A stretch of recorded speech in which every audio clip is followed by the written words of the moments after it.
ரொம்ப நாளாகவே செய்யணும்னு நினச்சிட்டு இருந்தேன். என்னென்னு பார்த்தீங்கன்னாக்கா மசாலா சுண்டல் வடை செய்யணுன்ட்டு. அதுதான் இன்றைக்கி செய்யலான்னு சொல்லி மதியமே பட்டாணி ஊற வச்சுருந்தேன். இதுக்கு வெள்ளை பட்டாணி எடுத்தால் ரொம்பவே டேஸ்ட்டாக இருக்கும். இன்றைக்கி நான் பச்சை பட்டாணி தான் எடுத்திருக்கேன். அதை ஊற வச்சு குக்கரில் போட்டு ஒரு 5 விசில் வந்தால் போதும், நல்லா வெந்து வந்துடும். கூடவே வெங்காயமும் தக்காளியும் அரைச்சி எடுத்துக்கிட்டேன்.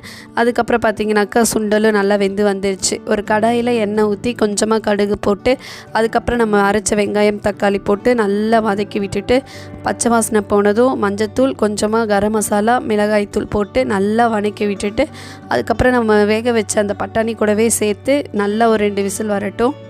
ரோட்டு கடையில் விற்பாங்க பாருங்கள் மசாலா, அந்த மாதிரி வாசனை செம்மையாக இருந்துச்சு. பக்கத்துலேயே மசாலா வடையும் போட்டுட்ருந்தேன்.